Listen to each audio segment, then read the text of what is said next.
celebrate, they're going to be putting up a monumental pole in Gwaii, Haanas. It'll be the first one to go up in over 130 years. And two of the carvers are over there. One with curly hair, his name is John, the other one is Tyler.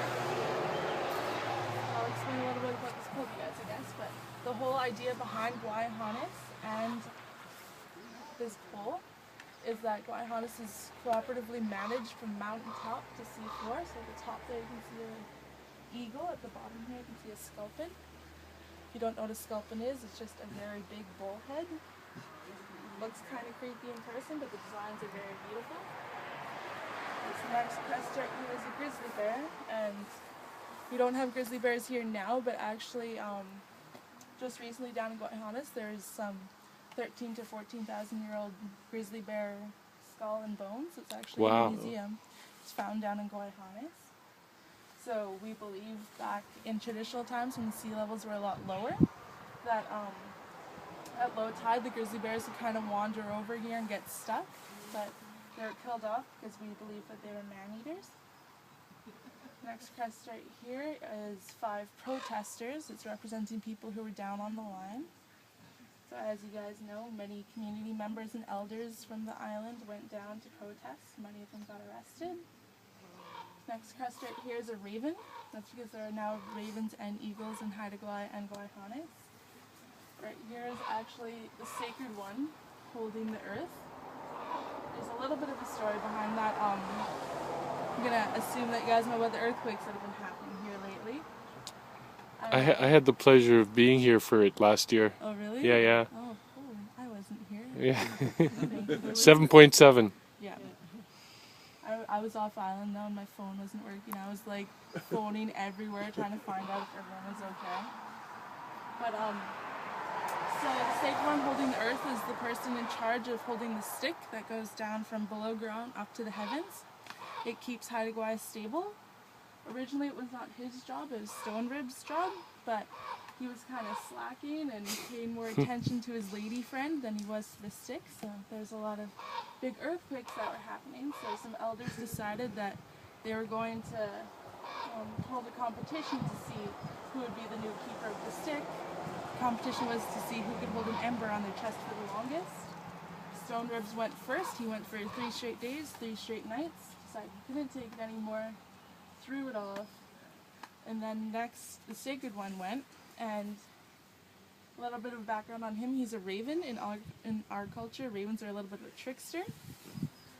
He went for 1 straight day, waited until everyone went to bed. He threw the ember off of his chest, went and lived his life, came back in the morning before everyone had woken up, put it back on, acted like nothing happened. He was there the whole time.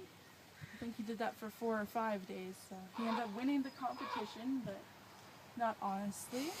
And until recently, he was doing a pretty good job at keeping the island stable. The next crest right here is a martin. A little bit more to that story is the sound before a really big earthquake happens is the sound of a martin running up and down that really long stick. On top of that is a wasco, which is a sea wolf. The martin's actually wearing the wasco skin. On top of that is the moon. On this side in the wasco's ear is actually a dog. And that's because just recently in Gwaii, Haanas, it was discovered, or some, once again, 13 to 14,000 year old dog bones were discovered. So that's pushing back the date to which people are believing that Haida people were here. It's just kind of reinforcing the stories we've been telling traditionally for years. On the other side there's a visitor like you guys who are hopefully having a very lovely time here on Haida Gwaii and possibly in Gwaii, Haanas.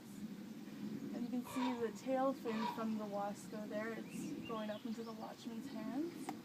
And there are the watchmen there. They are looking out over the land, the sea, and the sky. And on top of that is the eagle, once again looking out over the mountaintops. I don't remember if I told you guys this, but this pole is going up in Windy Bay on August 15th. There will be a potlatch to celebrate on the 17th in Skidegate. If you guys just happen to be here or want to join. And we can go take a look at the pole for a second there, and then we're going to go take a look at the canoes. We just ask that you guys don't touch any of their tools. They get kind of scared when people are playing with them. Do you mind if you take a little picture? Thank you very much. We really appreciate it. So how you guys doing today? There's still a lot of work to be done, eh? Hey, you got time. They'll get it done.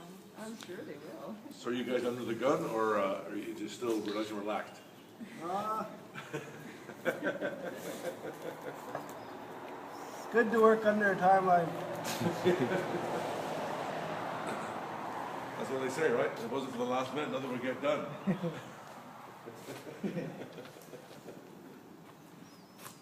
How many working on it? How many guys working on it? These two, and then there's another guy in Gwaii.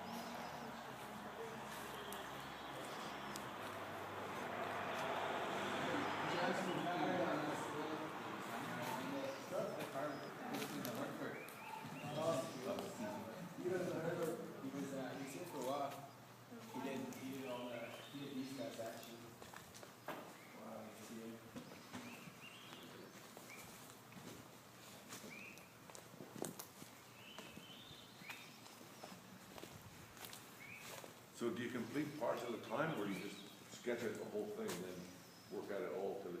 You work it all together, but you try to keep things at that certain level. Okay. So you can see how the bear has started doing some finishing, the